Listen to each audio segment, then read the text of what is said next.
gonna stop. Hey, hey, hey, hey, hey. We're never gonna stop. Hey, hey, hey, hey, hey, hey, hey. Rad TV, the place to be. Welcome to NFTV Season 2, Episode 5. Thank you for joining us. We're pumped to have you.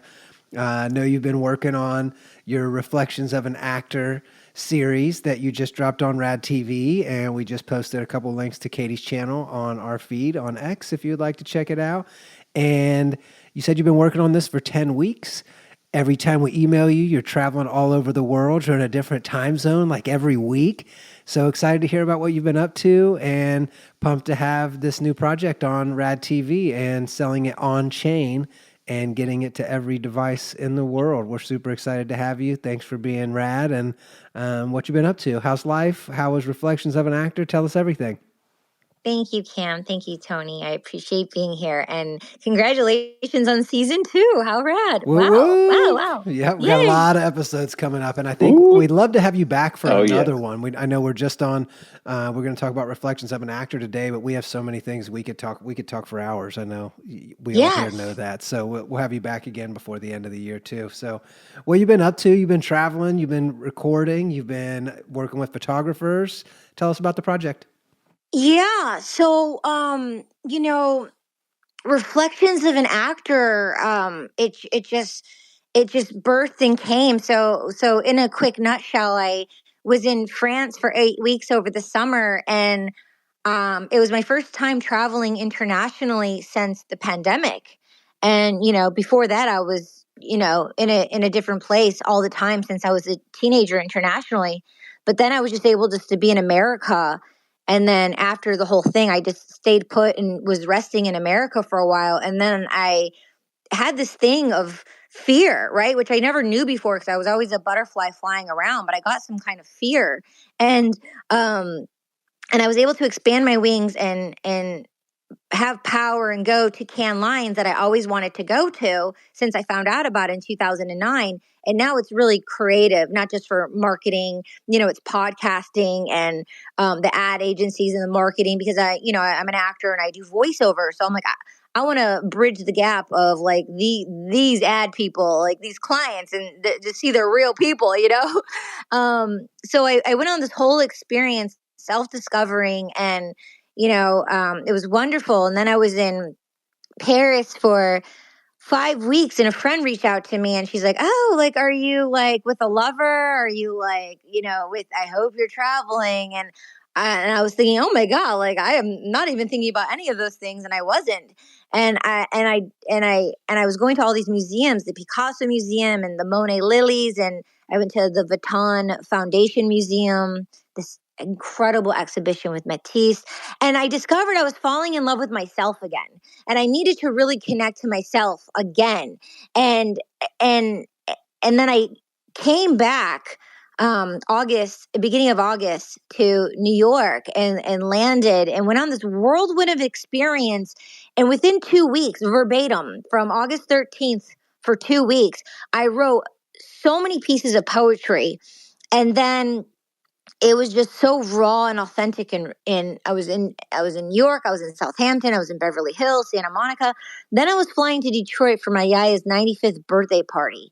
And then after her birthday party, the next day, I just went into my studio and on my Shure mic, because it's a one directional mic and it picks up like the lower nodes of my tone, than like the more higher pitches. And I was able to just record these verbatim. And so there's 11 pieces a cappella, and I'm the instrument. I'm the music. Like I didn't put any music before. I've done music projects with producing beats and da-da-da. No, it's me. It's just like really focusing. I wrote the pieces, wrote them, produced them, performed them. This is who I am, a new fresh canvas of who I am, what I've been through, shedded those skins. And here I am in present of going into 2025. Here I am now. And so the things I write about are so vulnerable, and you'll hear it when you hear the whole entire album. And so it's just a cappella. And so I'm taking my craft as an actor and sharing my journey as an actor through poetry, through language, through the craft of acting, and utilizing my voiceover skills. Because if you think of like Virginia Woolf and Shakespeare and James Joyce and the great poets, now there's today actors who read the poetry and project the language and push things and the meaning of what they could have been thinking during those times. And so, how cool is it that I have the finest equipment and everything is so self functional with technology these days that I can be anywhere in the world, share my heart and soul, be inspired, write it down, put it onto a mic, produce it, have the coolest friends in the world to help me collaborate for, editing and fine tuning and being my soundboards, and then putting it out on distribution channels like here on Rad. Um, so it's really really empowering to later on when I'm not here and with the blockchain and technology that I'm not going to be here, but my words and my poetry and the evolution of where we are as a collective consciousness of what I've gathered, the education that I've received from research and history, and breaking it down and putting a spin and a twist on it. But it's actually my voice. It's not going to be an actor reading it. It's going to be me. So I think we're in the crux of something really unique and really special. So I'm really proud to be vulnerable and to take power of this, because I've been interested in so many things in my life. And now that I've explored all platters and canvases, I know Socrates, know thyself. This is my core of my heart and my being. So lastly, this, in addition to being an actor on screen, producer, director, I created 3 videos. 2 are on Rad. 1 will be available next week. And I created these videos for some of these acapella pieces. So yes, that's kind of Incredible. I love your energy. You're awesome. That was great. Thank you for sharing. And yes, you are vulnerable. I've noticed, you're really putting yourself out there. And your music project with your spoken word project, that's also on Rad TV. And this new project, it seems like you are very comfortable with your skill set and what you're doing and creating right now as an artist, and it's awesome to see. Keep up the great work. So you said this is how many pieces in this Reflections of an Actor? How many total pieces did you say? 11?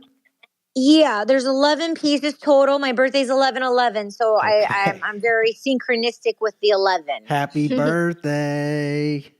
Thank you. You're very Happy welcome. birthday. Very welcome. Thank you. So, right now, where are you in the 11 pieces? You have videos for 3, you said, so the other 8 are just audio with a cover image. What are your plans for those additional pieces? Yeah, so we have right now Wallow and Expectations Are a Death Threat. So I did stills and videos for those. I might mint the stills. The 2 videos we minted on Rad today. My editor's in Poland, so we didn't get the credits done on time for all 3 to be released, which I feel is fine, because Oh yeah. this multi-sensory project, if you don't have PR and like a whole team, like I like creating it. It was fun for the first time to build up to it, but I'm not a promotional person, so I'm like creating the next. So anyway, it'll be cool when the next video is available in 2 weeks, but the rest will just be audio for now. And I did self release a poetry book, so there is a book as well. But yeah, so I'm not the only 3 will have videos. The other 8 will not have videos. Awesome. Well, yeah, Awesome. Very yeah. cool. So, like, where were you when you decided to start writing this? I know you said you were inspired and kind of fell in love with yourself again while you were in France. Where were you when you started writing? Were you in France? Did this whole project take place in France? Was all the writing done there? Did you do some recording there? Did you come home and use that inspiration to start recording back here in the States? What was the recording process and writing process like? Yeah, that's a good question. No, I only wrote 1 piece in Paris called Last Train to Paris, which was a love letter to myself. But when I landed, I my team invited me to this red carpet event of The Last Front film premiere, and then that's when sparks happened, and I got hit, and then the next, and then the next. Um, it was, I don't know, I'm not very like woo woo into things, but I'm just aware and attentive to numbers. But it was 8/8, the Lionsgate portal, which closed on the 12th. And some things happened within those days where I was very inspired by human interactions. And I was floating from like the 11th, 12th, and on the 13th, I was leaving the city going to Southampton on a train. And that's when I wrote the first piece in New York saying, I'm going to Southampton and I'm going to write poetry about you. And I was a vessel and something took over. So it was an accumulation of all of this stuff and all of these experiences. But I had writer's block and I was so stuck for so many years where I wasn't able to like put a body of work out. But when I was so elated on top of a cloud and something happened, it felt like a vacuum. Like everything was like up and open. And on the 13th, I wrote my first piece, and then it just kept coming to me in waves. I would like eat, I would feel up, I'd feel down, I would just write. I would just grab my notes and just start writing, just like boom, verbatim. They were just how they were. And then all of a sudden, around the 26th or 28th, I felt the vacuum just close. Like that was the last piece. Like it was dry. There was nothing else there. It was like there was nothing else there. I had nothing to do with it. It was like a portal that was open. Something that vessel channeled through me for those 2 weeks, and then it was like gone. It was like there Mm-hmm. and then gone. Mm-hmm. So that's the process, and it was sitting with me, and I'm like, the way I was feeling, I'm like, I need to get to my studio, which I was going to my favorite studio in Detroit. And I'm like, I need to just lay these down. So when you listen to it, like only my technical friends who I've talked to, they're like, "Hey, we don't hear that." But me, I'm being like, I was born a perfectionist, so learned Mm-hmm. perfectionist. So any clack or any like that, like no one else is going to hear it unless you're like in the industry or you're like looking. But I like attention to detail. But you have to drink water, have pineapple juice to be able, to keep your mouth like open from the natural clinks that happen. But anyway, the thing is, if I didn't record it September 8th and I just recorded it in those couple days, it wouldn't have been like I could recite it now, cool, and I can and I will throughout the years, but it won't have that fingertip raw authenticity that you hear, the sorrow and the joy and the giggles and the intimacies of being a human and an actor and that connection, because I was so close to it. You know what I Mm-hmm. mean? So Mm-hmm. even if Gary Vee says, like he'll be doing a podcast and like with horns honking in New York City, he's like, it doesn't matter about what you're recording on. He's like, content is king. So I knew that I was capturing this body of work in that moment in September for 2 weeks, that I needed to just put it out, because 4 weeks later, I'm like, oh, the clinks, maybe I could just go pick up a line or redo the words, but it wouldn't be the same. It Mm-hmm. wouldn't be the same rawness. And being an artist, as you know, being a human, everyone talks about authenticity and all that stuff. And it's like, I captured that, what it was, because it was gifted to me. So I wanted Mm-hmm. to honor that for what it is, and not judge myself too much. Absolutely. I love that energy. And I totally understand needing to capture the energy. And I think that's the way to go. It's one thing to plan a huge production, it's another to catch the inspiration. And the inspiration is always the most authentic time. It's like you're always trying and recording music. You always want to be able to uplift the demo, but the demo is almost always the best rendition of the song. It's like you're taking away from the initial energy that was captured that represents what it could be, or even maybe the most crystallized version of what it is. And anything post that, it's like time takes away from it, production takes away from it.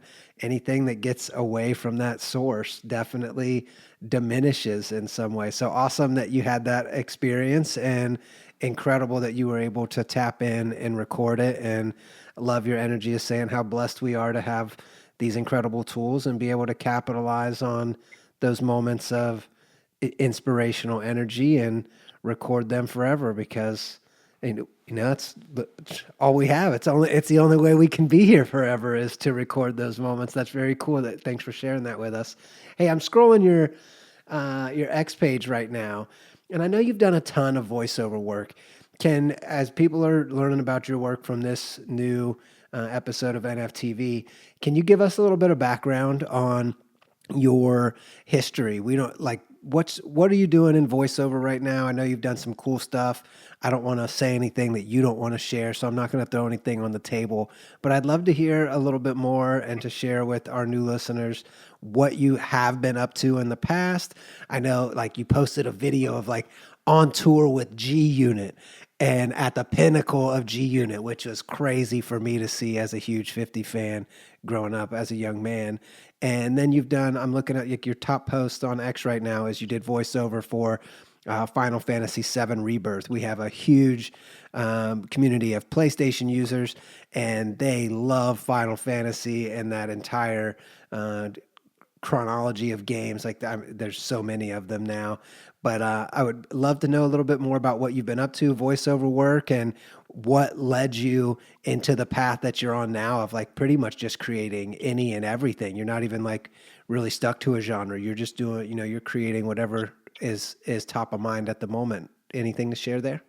Yeah, thank you so much. I really just love being open, and when you're like have an open, clean canvas, like you can pivot and shift, Because I remember when I was younger, it's like you listen to the elders, and they just seem so bitter and old, and they were so closed off. And I remember at a young age not to be that way, and I felt like cartoons, like I was Rainbow Bright and My Little Ponies, and like like Care Bears on a cloud, and like the different emojis that they had on their little tummies, and the superpowers they had, and the rainbows and the colors, and that just excited me. And I just wanted to keep that excitement, and I knew at a young age I had to like protect that light within me, because I felt a lot of people, their light was out, and I felt like that was my source and my connectivity, my power. But I've always just been like a walking, talking cartoon character, very extreme, very up, very down, un- unapologetic about it. You know what I mean? And that led me into being on set as a kid, doing a commercial. I was a daughter, and it was before I knew what voiceovers were, and it was when they had fax machines, and they're like, "Yo, she is the lead in this commercial, and we want her voice to be the voiceover for the commercial."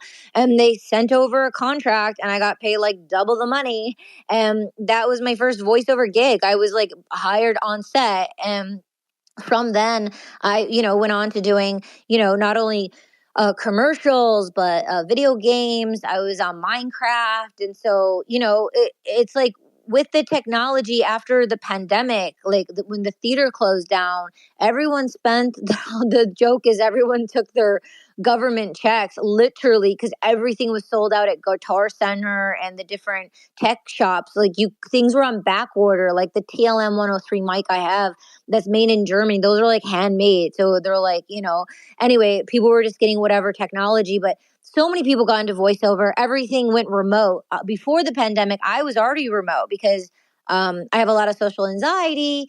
I feel a lot of pressure. I pick up a lot of energies. So I always liked saving my time, money, and gas instead of like going and scheduling and making an appointment and going into the office and then having someone direct me in the booth. I'm like, I would just rather stay home, do my voiceovers home by myself, and send them in, and then I'm less weight and overhead, and people can just like send me all the opportunities. I felt like I would have more opportunities instead of like being an inconvenience or like overthinking, thinking like I said something too much for someone, and maybe they would be annoyed of seeing me because I'm so like forthright.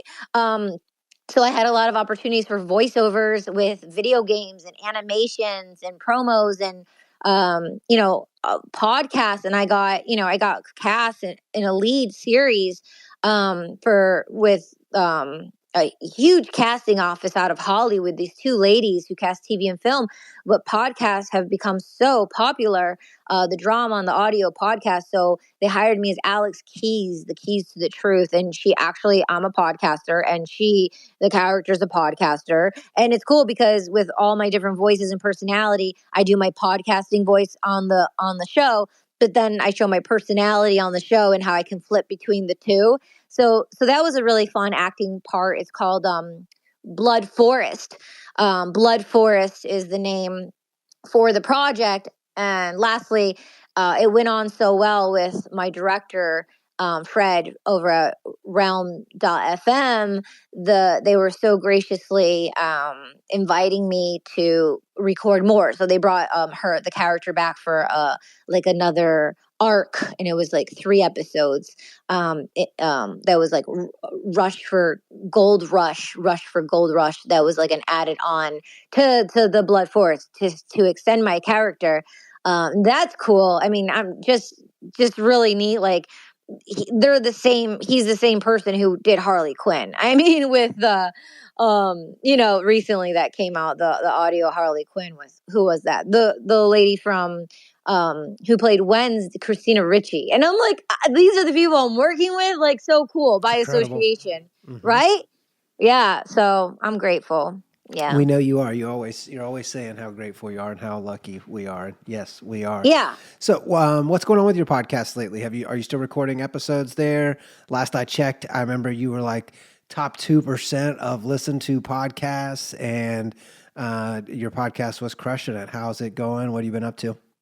Yeah, we're still rocking and rolling.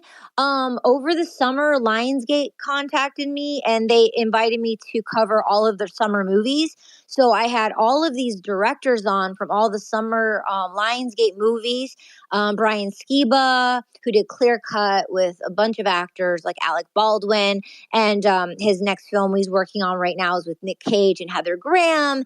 And so now I became friends with these people, and it's so wild of this industry because I cover arts and entertainment in Hollywood, creators on Web3 artists, blockchain, and then we couple it with neuroscientists and very successful people. So what we do in our personal affects the business, and what we do in our business affects the personal. So it's really all over the place. And I have like, Emmy Award winners on, Academy Award winners. We have neuroscientists on. It's every Tuesday. It's been going all year. We're in season 6. I just don't know how I'm going to ever end the season because it's going so well. And, as long as I'm open and I'm pivoting and shifting, like I mentioned earlier, and being open, because when I feel like it gets stuck of like, this is how it has to be. And then it's not fun. And if it's not fun for me, I don't want to be doing it. Like Yep. for me, I hit in end of 2022, in the end of December, I experienced at the Art Basel for the very first time. I experienced something called burnout. I didn't know what that was, and so I totally changed all of my health and my priorities.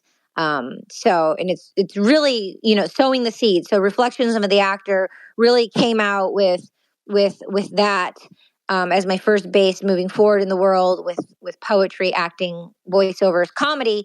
And then, the podcast is great because it attunes and it aligns to the things that matter most to me that can add a lot of value to the person who tunes in. So, yeah.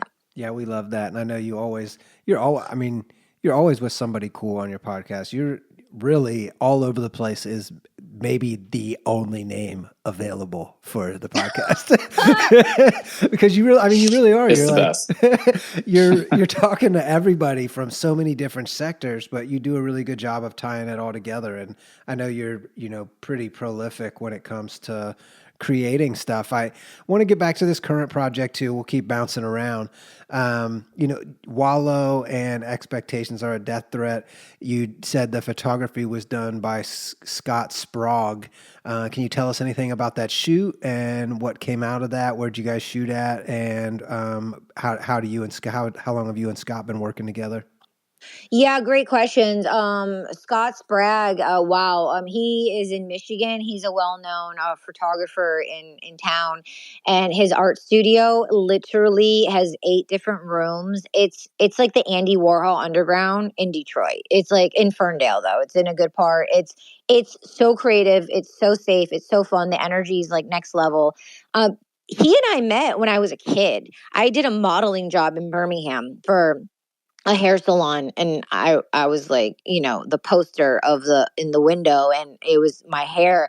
And So we've shot together since I was a kid, and we have so many shoots together. And I mean, watch out, Madonna, because Madonna has her book. Like, he has a body of my work right now from when I was a kid. It's 4 decades. We have four Wow. decades of work together. So one day that book will be put together and it will come out as a collection of our work since I was a kid, of us working together. So he's a still photographer. He's a still photographer. He loves black and white. I was doing a shoot with him, and there was God's grace involved, because I eyed something, the black feathers I'm wearing, I eyed it. I've seen it before in the studio, and I eyed it, and I was doing my thing. And when we went, so when we went to go do the video, because he's not a videographer, I empowered him, and he did it because I told him to. And so now he's my next project that's going to come out March 21st. It's a 3-piece series. It's one piece, but it's a 3-part. It's called Women Who Run with the Wolves. He shot the video. We already shot the video and stills for it. That's later. We'll put it on Rad and talk about it more. But he now he's like doing videography. So he told me that. He's like, I'm a still photographer. So how cool is it to be with an artist friend and to empower them or show them they have the equipment and have them do something that they normally don't do? And he did phenomenal. So the black feather swan piece, like I popped, literally I was walking to set, and I Beautiful just, photos, by the way. Keep going. Sorry to interrupt. thank you so much. So I was literally walking to set, and I literally like popped it and took it and just put it on like 2 minutes before shooting, and we shot, and it like, and I just thank the Lord. I'm like, the Lord was with us that day. Like, this was the Lord's work, because I would have messed it all up. I am like backwards in every which way possible you can think about. Like, quirky. I have a lot of friends who are like fashion stylists. Like, I have good sense of style, but I put things together very wacky. So I need like someone to keep me simple and clean head to toe. Or I do all the things. But anyway, it was God's grace that I popped that on, and it took it to the next level. People were like, "Oh, it was very like Black Swan," and people are just really being very receptive, which I'm very grateful. And then moving into the editing, though, the editing skills, the creative editing, the coloring, like the things that happen with the editing is Miha. So my friend who lives in Poland, he's an editor. So he's my editor for my podcast. He's my editor for everything. He edits everything for me. He's in Poland, and he did the editing for the videos, and some of the photos he did some editing as well. Like when you see the crows in some of the stills, like he implemented those. Incredible. Yeah, I would never have thought that was a last minute alignment of the stars. It looks like it was pretty planned out, and that was like it's tied well together with the expectations are a death threat and the black feathers everywhere. It feels incredibly fitting. So the fact that was serendipitous, yes, other forces were probably involved. Correct. Yeah. I love that you said, I think Women Who Run with the Wolves is your next project, and it's not your next project. Your next project to be released is Red Egg, and I love that your mind is already on the next project after Red Egg. Can you tell us anything about Red Egg that's coming up that you're dropping on Christmas, and then maybe tell us a little bit more about the Women Who Run with the Wolves? Yeah. So, oh gosh, Red Egg it's a psychological thriller, and I didn't know that until like a month ago when I was watching some other person's content. My team called me up. I went out for this film, and it was different. It wasn't like the stuff I've seen before, the script, the character. It was different. And he won this short film at the Cannes Film Festival a few years ago. It's called The Chair. It's called The Chair. And they have a production, they have a big following, and I was just engulfed in what they were doing, and they're doing their own thing, and they're doing very well. And it was like a psychological thriller. I'm like, oh, okay, yeah, because my film is called Red Egg. And I was going to the SAG office, and it was a time when Jonah Hill and Ellen Page and people were like, just with the technology, just get out and shoot it and go. Like, don't wait for like the big budget or the big deal. Just like get it and go off your iPhone, whatever. And I was listening to this woman who's Greek like me, from Blue is the Warmest Color. She lives in London, and I love that film, Blue is the Warmest Color. And she was talking about the director, and she was talking about how they got the scripts and then threw them away, and how they no makeup, no hair, no makeup, no hair, no makeup, and there's a lot of nudity, and people in America are so immature with the nudity, and she's like, the dinner scene with the pasta, eating that for 2 weeks was harder than doing the nudity scenes. Like that Wow. was, yeah, that was it. So being naked, right? It's like if you're comfortable with yourself, like being naked isn't being naked in the way of like how some people think, like, oh, being naked. But so Red Egg, there's no hair, there's no makeup. It's there's a story, but there's no script. And I appreciate the classics like Charlie Chaplin and the old movies. So it's a silent film. It's a silent film in honor to Charlie Chaplin. It's a silent film, and it it shows one's emotions and takes one on a journey for them to see and feel and interpret it how they want to do poetically with angelic versus demonic and things that we go through with life and not being able to say a word, but we feel things. So You're incredible. You really do everything. Yeah. You're talking about like silent films, you make music, you do poetry, you do spoken word, you have an album, you've toured with some of my favorite acts in the world, you've doing voiceover. Correct me if I say anything that's untrue, please. You've done voiceovers for tons of big video games. You did Apple and like a Siri voiceover as well. I think you were in some music videos. Like I think you starred in some pretty big music videos. Like I want to say like one was the Chemical Brothers. I remember that coming to mind, but there was a couple others. I don't, maybe if you want to refresh our minds, but like I would love to know, how Always Sunny in Philadelphia. Yeah, yes. Man, exactly. I was just watching that. I was just watching it, rewatching it from the beginning, and I saw Katie in there. I was like, Yep. what? yeah, Whole episode. That's incredible. everything you guys are saying, I want to keep on the vibe of that, and it's yes, yes, yes to everything. Just one quick note: the Apple company, we call it the Fruit Company. Just so you know, Okay. you signed so many contracts. Okay. Oh, see, we I didn't want to we've do it. I never- knew it. we- I knew it. We I'll cut signed it so out. many contracts when you're working with the Fruit Company. So yeah. But yeah, oh my gosh. So I was in France over the summer. Yeah, oh my gosh. I have so many things to tell you. So I was in France. I was in France over the summer, and I was with my painting partner, Mika, and we were like listening to music, having red wine, and just like chatting. And he brings up the Chemical Brothers, and then he takes the video, he downloads the video, takes the video, chops up the video to only my parts. Then I take it, I posted it. So then I put it in my story. The Chemical Brothers started following me. Chris Milk, you guys are gonna love this. Oh my God, you guys are gonna freaking love what I'm about to tell you. Oh my gosh, I'm gonna take this to a new rad level. You're gonna love this.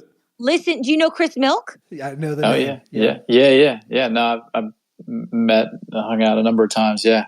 Yeah, Great, Chris great Milk, dude. Yeah. pioneer with Yeah. VR. In Pioneer. VR. Yeah, absolutely. Pioneer. He's the very first. Yeah.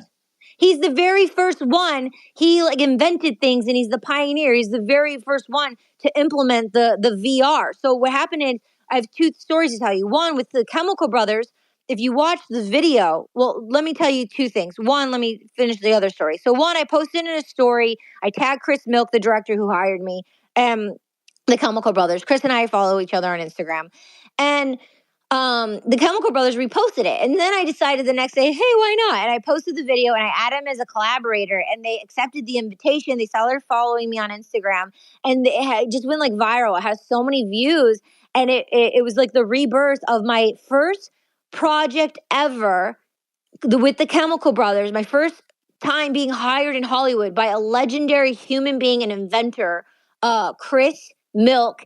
And then it's called The Golden Path. And I'm at this whole full circle moment of my golden path and really being seasoned and traveling and knowing thyself and coming out now with reflections of an actor, and really I've laid the ground. So now it's like new ground with the clean canvas. But The Golden Path, full circle, we shared, we were collaborative on that project. So it was really prolific, because it's like, for me, separately, like my ego, or I dismiss things, right? Because it's all about what's next, but it's also all about reaping what you sow, and admire and appreciate and reflect who you are, where you've come from, where we're growing to. So for me to go full circle to celebrate with my friend who was honoring me, which is like such a cool thing for him. And I was shifting my seat in perspective, zooming out and saying, oh, it's okay to talk about, like, oh, that was in, 20 years ago, but but then resurface it in a way, because it's timeless. The Chemical Brothers are legends. It's a Yes. great piece. It's funny. I'm tooting my own horn a little, but some friends were like, "Oh my Do God, it. No, absolutely. Katie, toot, toot, toot, toot. You That's should why be. we're here. Yeah, That's why we're here. that's what we're Yeah, doing. let's go. I mean, this is incredible. This is, like, I love that you won't, like, she doesn't even talk about going on tour of 50 Cent G Unit days. This is like, they're at the pinnacle. At the time she's on tour with them, they're literally the biggest band in the world. There's nobody bigger. There's nobody selling out bigger shows. They're selling the most albums by a lot, like not even close in hip hop. And she's on tour with them, going around the world, and they're announced like 50 like, here's Katie Chonacas, and she comes out and she's killing it. And I love that, like, every time I bring it up, she kind of just brushes over it of like, it's just one thing I did. And then she's like, this is 20 years old. But like, I think it's important for you to hear, Katie, that all of this stuff is forever. And you even said it at the beginning, how lucky we are to be able to record these things and have these pieces, crystallized and encapsulated, that are going to outlive these bodies that we have. So it's incredible. And thank you for sharing all of this with us. And sorry to bring up the company not to be named that we won't. no, I know. the fruit company. It's The all fruit good. company, sure. Oh yeah, so well, two things, because I want to tell you about the Chris Milk story. But since you brought up the 50, I appreciate you. Thank you. Yeah, it was like, to be welcomed into like 50, and the G Unit family was incredible. And it's like, my thing was like, okay, Olivia was a part of G Unit. I was like, I'm like a white girl, like chilling with G Unit. Like, what is going on? But 50 has an infinity for M, and he's like 8 Mile all the way. I'm like 7 Mile West Side. I'm like, yo, he's like KDK. 50 calls me KDK. It's his nickname for me. But we also did 2 films together. And yeah, 50 and I, we actually did 2 films together in the beginning of his film career. And Incredible. we did a couple films together. I'll tell you a sidebar later if time allots. But Chris Milk. So if you see the Chemical Brothers, there's a scene where I'm going in circles, where we're holding hands and we're going in circles, and I'm wearing a headgear. I'm wearing a cap on my head with a camera, and it's going in circles. And then the partner, the boy, the love interest, he's wearing it on his head, seeing the POV of me. And so that was like new technology with VR and what they were doing with the technology. It, very earlier on in 2003 we shot that. Yeah. So you got to watch the video and see the POV, but I was wearing a camera on my head. Incredible. That was in You what won't year? you won't see 2003, but you won't see me wearing a camera. Like, you won't see the camera, because you'll just see it's his POV from my eyes. Uh-huh. And then it's his POV from his eyes looking at me. Crazy. It is remarkable how many different genres and things you have touched in your career. So what are you working on? Like, what are you eyeing right now? What's after? You said your next project is Women Who Run with the Wolves. How far into 2025 are you planning? And what can we look forward to from Katie Chonacas in the next 12 months? Oh, I appreciate you. Thank you. Well, to be honest, this whole entire time in the last 10 weeks, while I've been focused on Reflections of an Actor, I went into the studio and I recorded 6 comedy bits. So I'm doing short skits, improv comedy bits. They're already recorded. The audio is a bit echoey because of the studio, and I used my mic, and then I gave it to my audio engineer to make it good. So I have to work on the audio aspect of it, but comedy. So it's so heavy, it's so dramatic with reflections of an actor, and I've shed that skin. But what I'm going to be releasing next, and I can release the skits on Rad if y'all want, that'd be cool. We love it. We love anything we can get at Katie Absolutely. All of it. Chonacas, for All of sure. it. Everything. We want it all. So you guys are gonna go nuts. Like, you guys are gonna go nuts because listen, they're short skits. They're like 1, 2, 3 minutes long, just short. But I just have an idea and I just go for it. And it's all like set design with my fashion background and being a model on set and just being on set. Like all the set design is done. I'm wearing outfits in every one. They're all different. And you'll see what it is. But the thing is, it's me doing this is facing my insecurity and facing the intimidation and facing um the horrible rackets of what people think, because when I first started, I was loud. I loved being loud. I love saying things so blissfully bold that it would shock people. I was the shock value in school. I would purposely say things just to get a rise out of people. Like, I would be in the circle and I would purposely do something just to like have them laugh, just so I could laugh with them. Right. And so something happened along the way, and it's been going on for a decade now, because I remember my first therapist in 2014, her mantra for me nonstop was FUN, fun, fun, fun, go have fun. For some reason I stopped, and I was so strict and I was being so fun about it, and I wasn't having fun. And so I went through this whole journey. We don't have to get into it. And then what happened was a few weeks ago, when I was like having the courage to like, like want to show this, because the people who know me, like some of my friends and stuff, they want me to show this side of me and they've encouraged me. But it's like I've been so intimidated by what people think. And I'm like, and then a couple of weeks ago when I was talking with my dad, I'm like, I used to not care what people thought, and let people think whatever they want. If right now people need to laugh, what do people share? They share things that are like absolutely shock value. That's absolute like gore horror. So shocking that they want to share it and they want to see it. Laughing and caring and laughing at ourselves and just putting things out there. And I want to laugh, and I want to laugh more with people, and I want more friends. And people like people who are lighthearted and funny. And it's like maybe I can connect people with people in a whole new way and feel the praise in the way that I want to do, like for who I am as a human, to be celebrated, but through laughter. I mean, like, I want to be connected with people like that. You know what I'm saying? So, like, if I can be that light for myself, and it's been gifted to me, but I've been hiding it now, and I'm taking off the shackles to show up and be that funny. Um, the people can laugh or not laugh, and the people can judge and not judge. They can watch it and not watch it, and they can share it and laugh. And we understand the craft of acting. I'm such a serious actor, and I've studied it, but where did I lose along the line? Comedy is acting. And not everything has to be so serious and scripted. I can be silly and stupid with my perfectionism, and I can be silly and do improv and still get paid a lot of money and still, entertain and have a lot of fun doing my craft without it being so serious. Mm-hmm. So I do have a question for you. You've been such a trailblazer across the board in entertainment, and I think it's pretty fitting that you're also trailblazing and you're such a huge proponent for Rad TV and everything we've been doing since the beginning. I mean, years now we've been building this relationship. You're always one of the first people to try out new products for us. You're always uploading new content in the most cutting edge ways, putting video on chain, selling it through multiple different blockchains.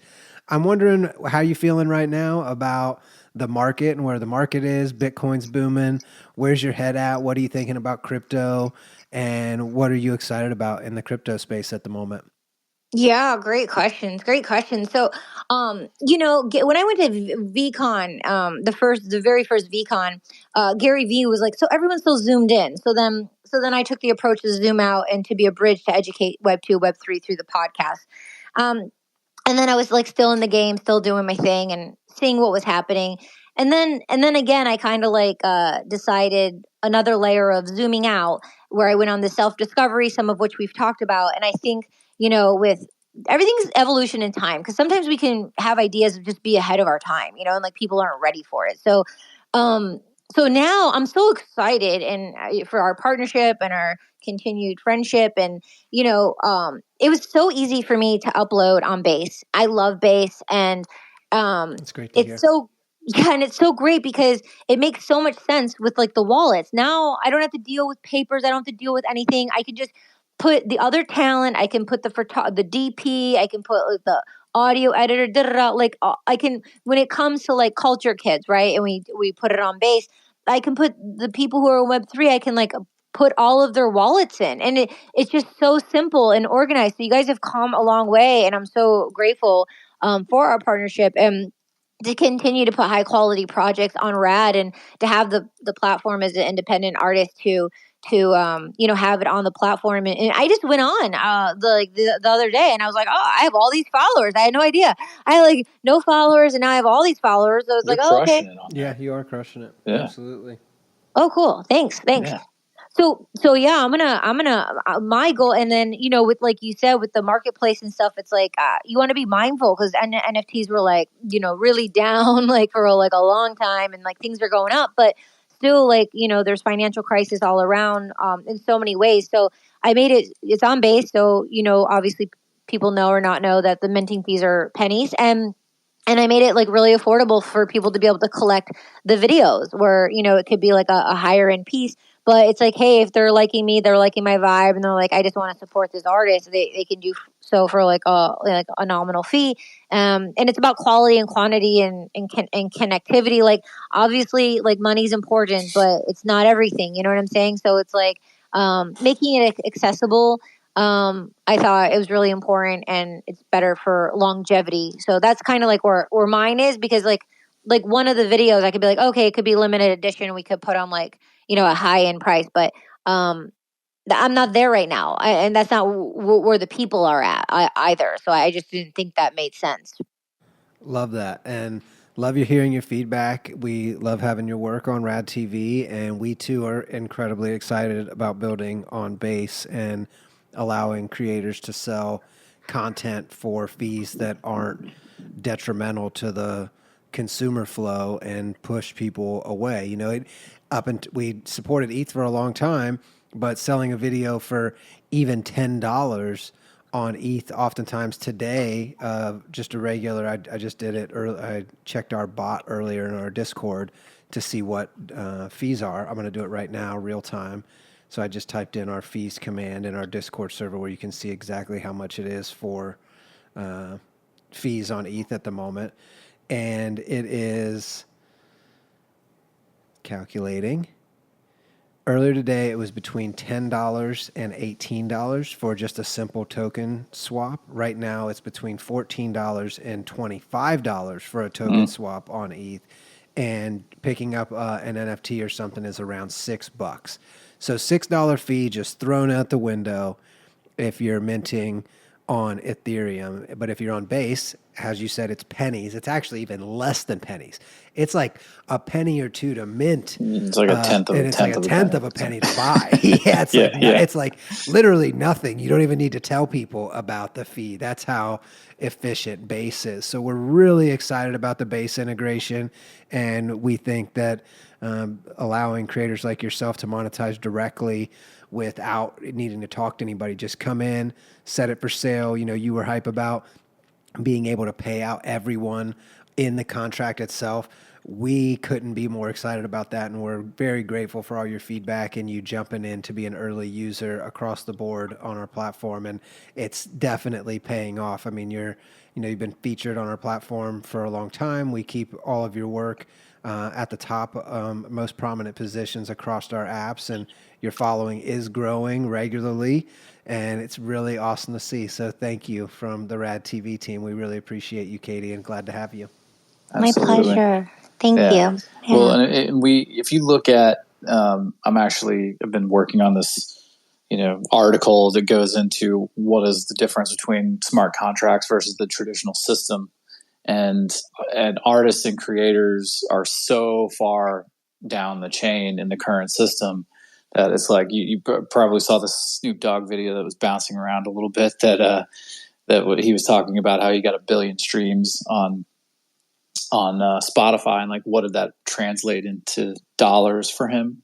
Yeah. And it was like $45,000 was his take on that billion streams after everything, like between the consumer paying that money and all the way getting to Snoop.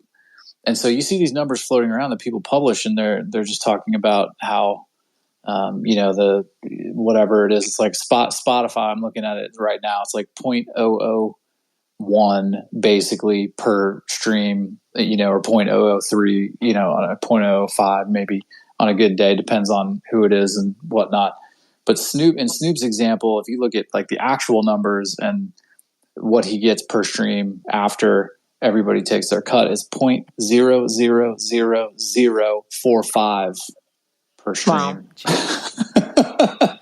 That's after everybody took their cut. And so, the numbers that they say that they give out per stream isn't actually what the artists get. That's what they say they're paying out. And that's when the label takes their cut, the TuneCores take their cut, the managers, everybody, lawyers, accountants, everybody.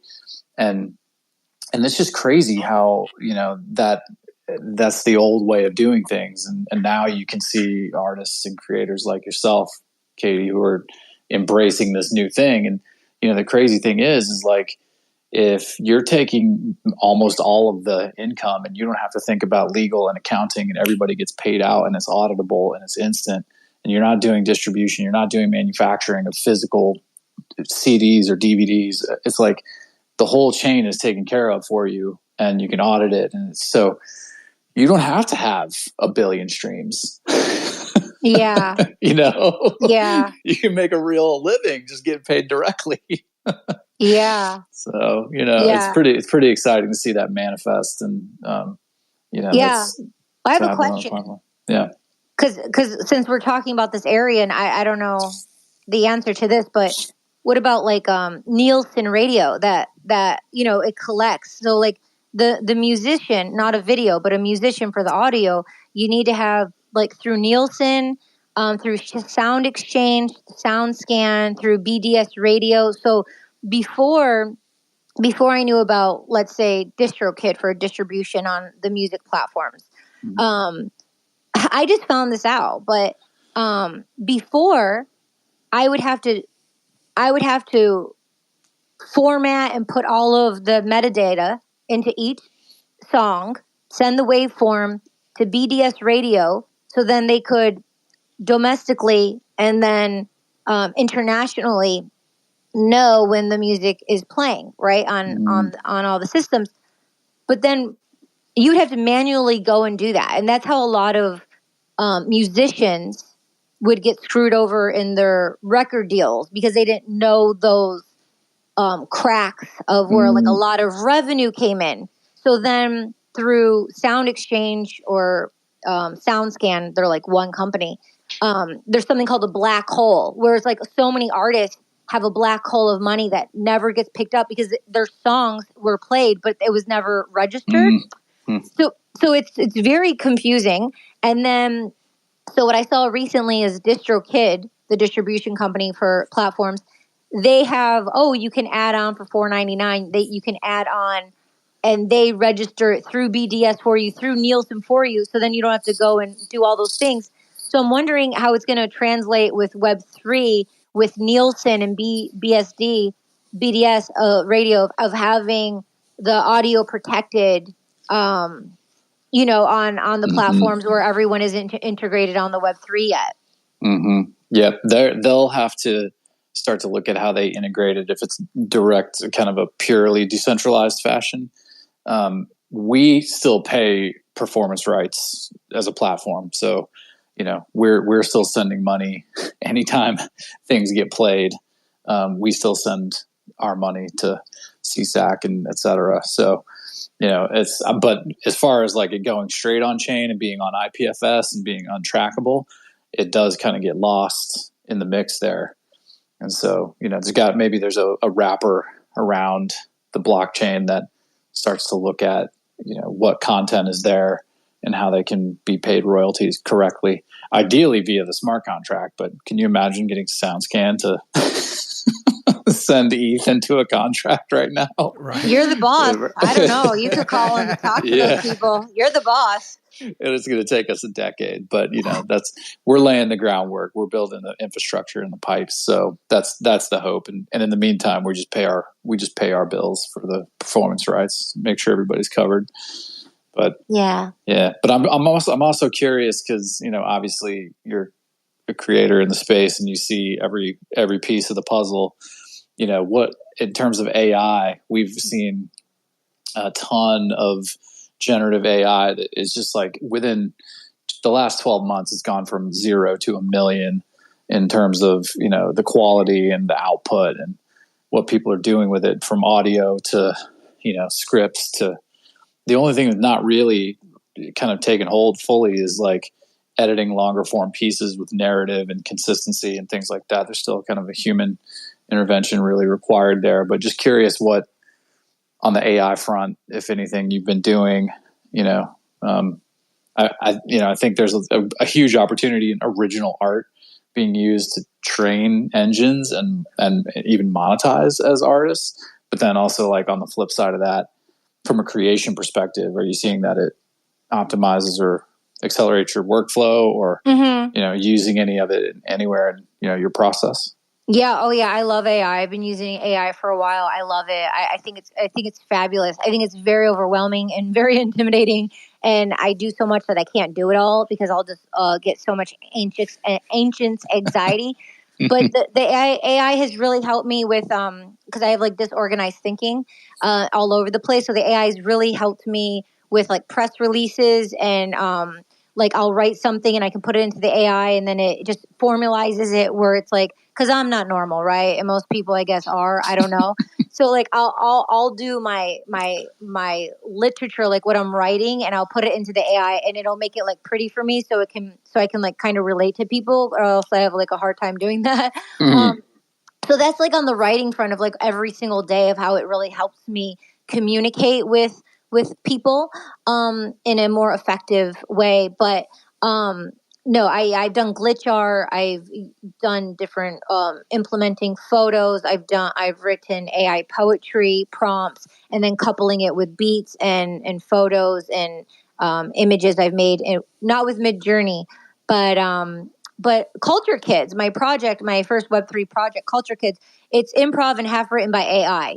So yeah, so we did that like Art Basel 2 years ago. So I probably was one of the very first people to implement AI for a scripted improv series. Yeah, so we use that, and so I'll continue to and then we put some VR in Culture Kids too. In the ending credits, our friend Attila put some AR in it, and the plan was to have more augmented reality in the series, but we only shot one episode so far, and it might just be that is what it is. But moving forward, I will 1000% be using AI on multi-dimensional levels in my work. I love it. I think it's so helpful. Like I'm definitely neurodivergent, so someone like me. With talking, I'm great at like communicating verbally and being hands-on and a big brained idea person. But when it comes to technology, like I had to drop this call twice. I don't know what it is, but like it just was silent. Like I'm not good with I'm not good with admin, like tech functions. Like I shut down and I stop breathing and I get overwhelmed and I just completely shut down. So but it's great to know my strengths and weaknesses. But AI has helped me with someone like me where certain things are challenging. I can ask the AI and it can tell me step by step on how to do something to help me get past those points where I'd be stuck before. But also having collaborators where it's like this is their strong suit and they can teach me and then I get it, or it can be what they do and we can work collaboratively, which is more fun. Love that. Are you you've been in Hollywood now? I think you said 4 decades that you've been in Hollywood. I was going to say you're not in your 40s yet. No way. How old are you? Four Don't have to, 25. Don't have to answer. So 4 decades I've been working with the photographer since I was a kid in Detroit. But 4 decades. FOR, not FOUR. Got it. Yeah. Um, right. Got Right. it. Okay. All right. Got it. So But no, go I ahead. went to California at the end of 2001. Okay. Cool. Originally. Yeah. Um, yeah. So I was in California at the end of 2001. Was modeling, just getting my feet wet, and got on some comedy shows, serious film, TV shows, film, comedy, all of it. Then I took a trip around the world, and then I like did another layer of what's happened is, can you hear me? Yep. Okay, Yeah. it was silent. I just want to make sure I was still present with y'all. um, what happened was, it's like this is my third time going around, like in Hollywood. Like I went the first time, and I worked very diligently, and I became successful very quick, right, with certain steps. And I think I got too close to it and didn't appreciate it in a way, and didn't understand because I was so young. And I ran and I left and I took a trip around the world. And then I came back and I did it again. And then I worked with like some hard, heavy hitters, um, with like TV and film. And just, then I did the music internationally touring. And then it was like working with De Niro and Pacino and Nicolas Cage. It was like in the top 35 filmmaker in the world, Werner Herzog. And just like the carrot was like right there. It was like so close. Then I like freaked out and I ran again and I left and I traveled the world. And the thing is, when you leave, you build this momentum, and when you leave, like people move on, like the world moves on, and then you show people that you're not consistent, and then you show people like you're going to be there, but then you not might not be there, right? So like I said earlier, know thyself, Socrates. Me, like was so close twice, and in it and all in it, and then ran. But this time I have some, a base under me where I've tried a lot of the things in multi ways with communication and representation and the arts and things I'm into.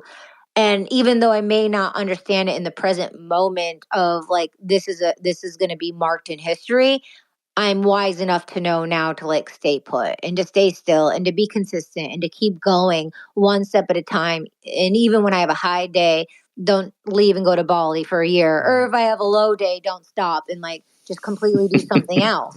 Just to be consistent and go all the way, step by step. So this is my third time.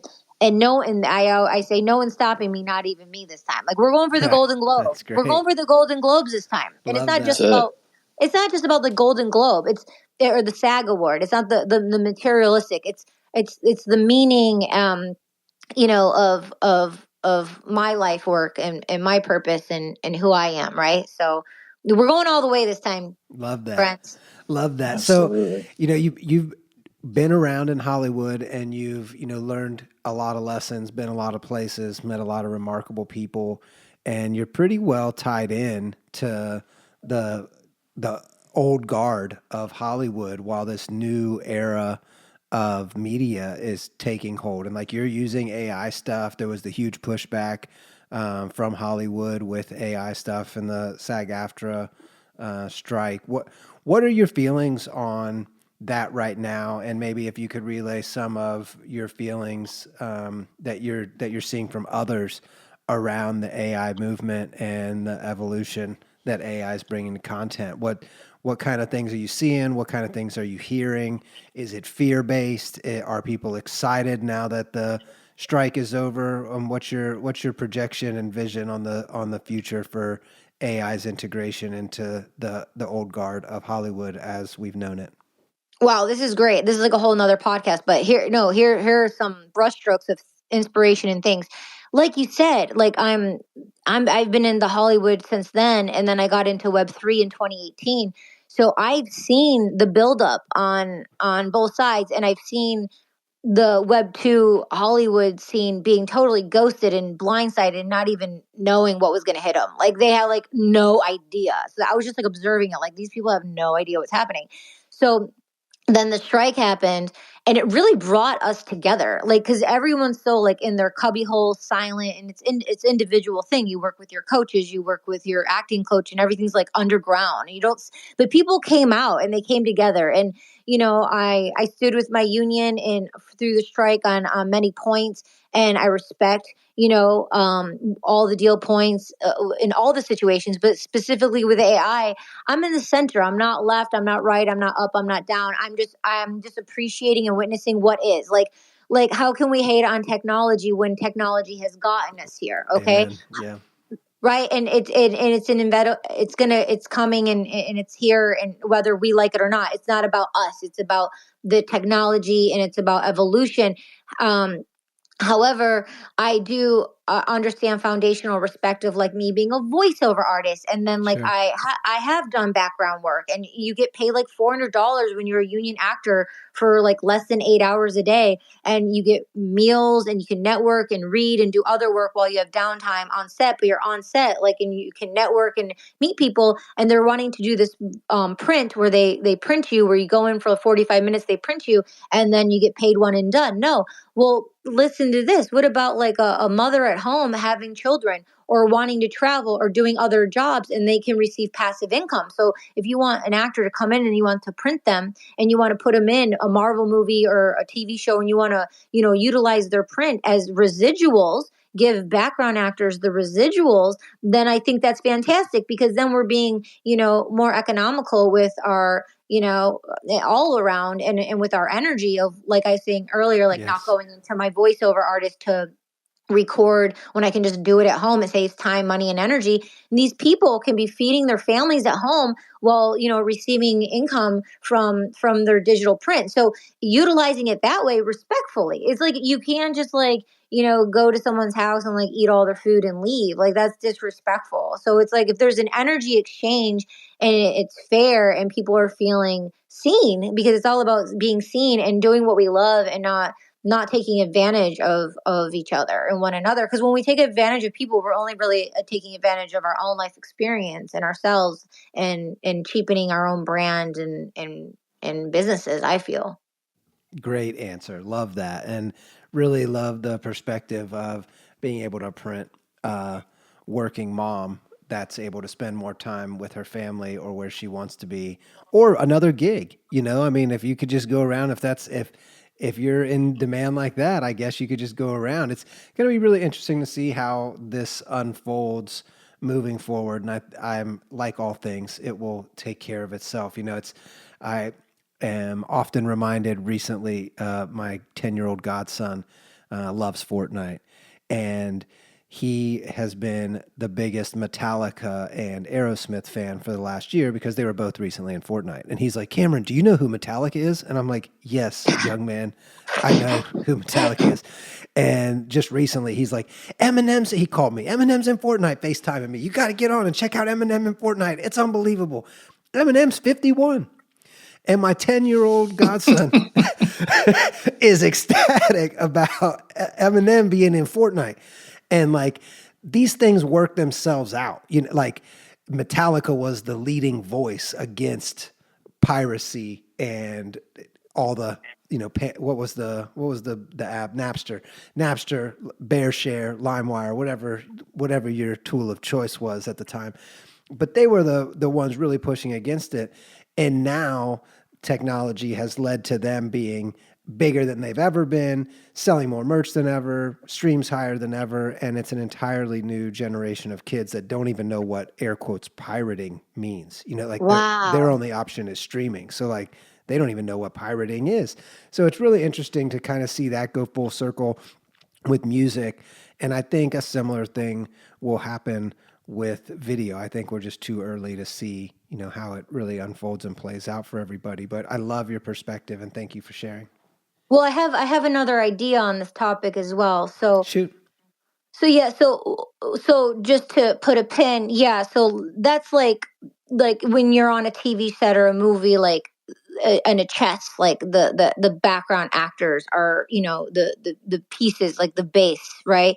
And the elimination of, but yeah, just doing that background work, gives them their health insurance, like just basic bottom base as an actor, right? That just gives you your health insurance. And so you can be like paying for the acting classes. Like, oh, which other ways are the actors going to get paid? Right. So that's looking at it from the actor's point of view.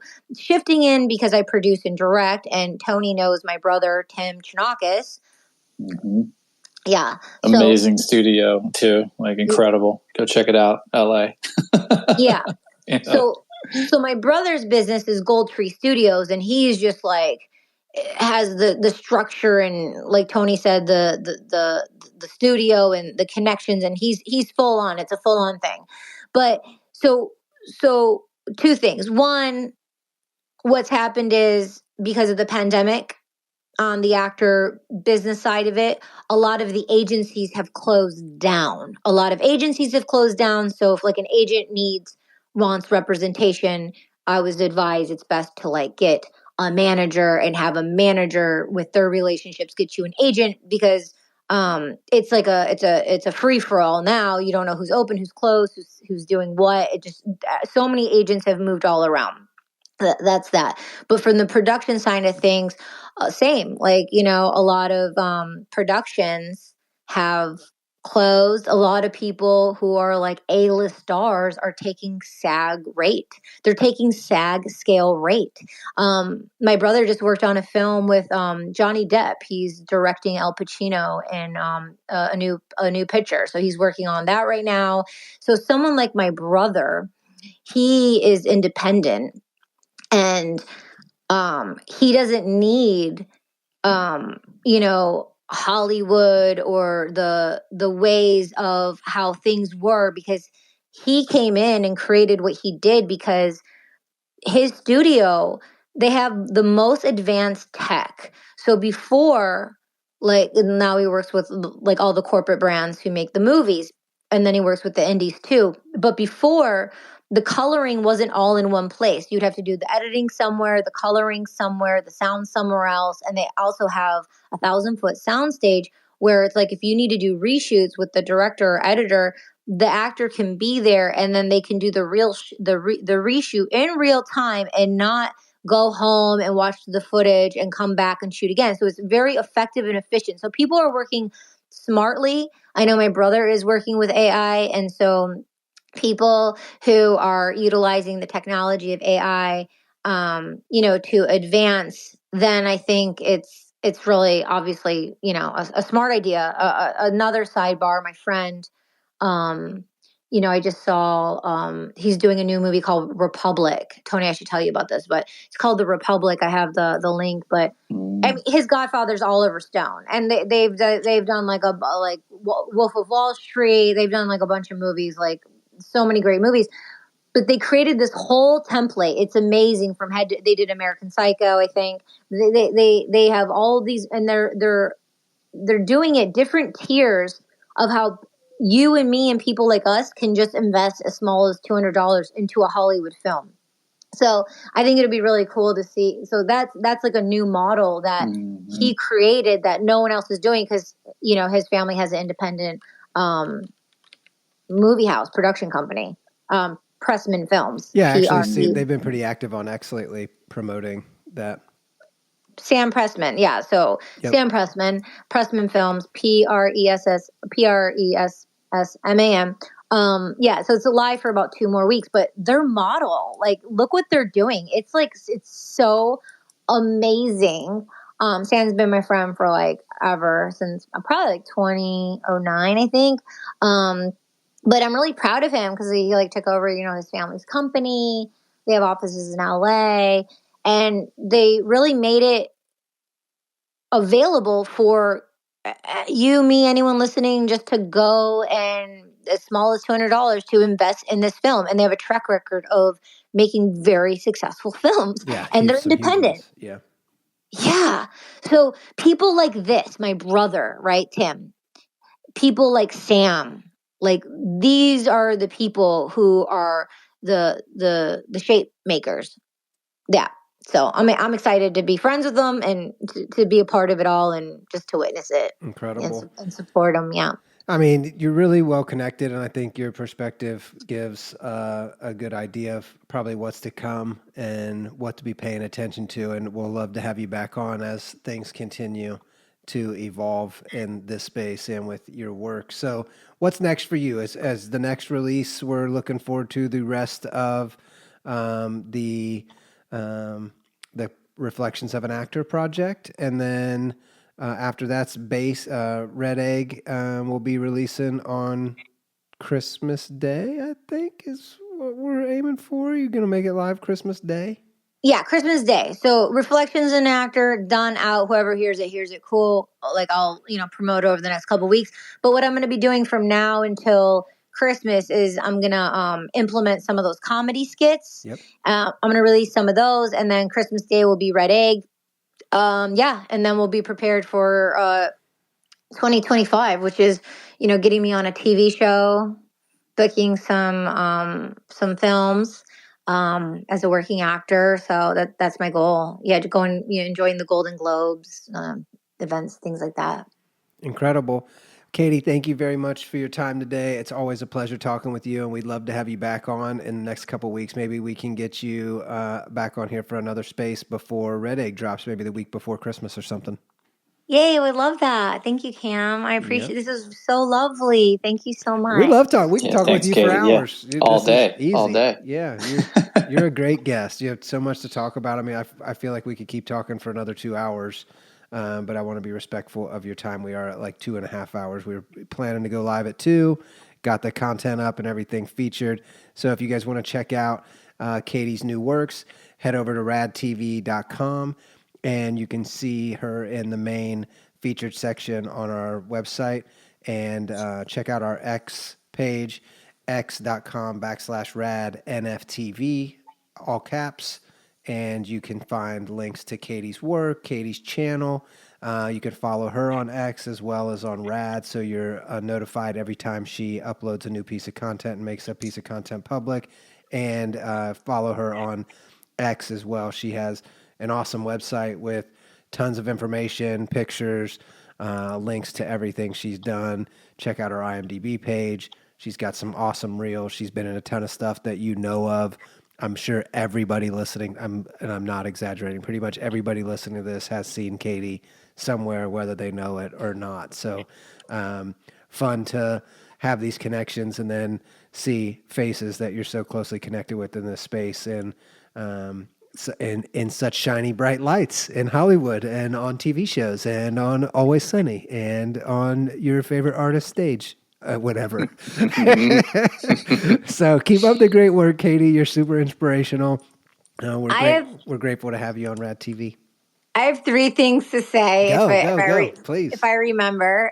First, it was so lovely to spend my birthday here in this moment Happy with birthday. you. Happy birthday again. Thank you. Second, in the new year, let's have y'all on my podcast. Yes, let's do Would it. love that. Yeah. Thirdly, my family, particularly my brother, has been a nonstop with wanting for years to reach out to It's Always Sunny and to do a rendition, to like have me back on the show, because that was his prom date. So finally, I got over myself 4 months ago, and I wrote to Charlie, and I'm like, "Hey, Charlie, how are you? Da da da. Hey, being on the show with you. Congratulations on the show. I see that they have a new podcast, and because they're still going very strong with their series, and people love the show, and I just said, that was his prom day, and I said, my brother, my family, my brother, they keep bugging me to message you, if there's a revamp of my character, please keep me in mind.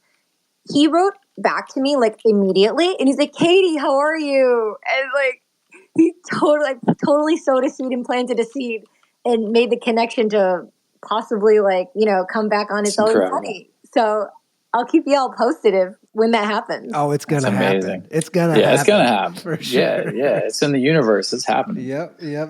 Actually, just sharing it right now made sure it was written. It's recorded. It's recorded in multiple locations, and you spoke it out. It's definitely coming. Yeah. So then I wasn't even following him. How weird of me. So I obviously I'm following him on Instagram now. So easy to connect with people these days. Just have to have the courage to do it, not get in our own way, as you said earlier. Not even I will stop me this time. I was like, they kept saying it, but like I heard them, but I didn't take them seriously. It's like, am I actually gonna like write to him and be like, hey, like have me on the show again? Like I didn't even think about. I was like, okay, one ear, one out the other. But years passed, and I'm like, maybe I asked another question, like, yo, these people are not gonna stop talking to me. I'm like, it's obviously it's like a big deal. Like let me just write to him. So I'm like, hey, Charlie, let's Best. go. Good. That's the best. Good. Yeah. Well, visit Chonacas.com, spelled CHONACAS.com, to check out everything from Katie, and easy to find her on Rad TV, radtv.com. And like I said, she's in our featured carousel at the top of our website. Can't miss her. Big black and white, beautiful photo with feathers all over it. And check out her new project, Reflections of an Actor, which is live on Rad TV right now and available for purchase through the Base Network, which is Coinbase's Layer 2 on Ethereum. Right now, Wallow and Expectations Are a Death Threat are both available, and the remaining pieces from that collection will be going up on Rad TV soon. Katie, thank you very much for your time today, and we'll get something on the books for December to talk about Red Egg, as that's coming up, and I'm sure we'll have 1,000 other things to talk about in the meantime. And safe travels, and thank you very much for joining us. Appreciate it. Yeah, Okay. Thanks, Katie. Thank you so much. You're Bye. very welcome. Have a great day. Bye, everyone. Thanks for listening. Bye.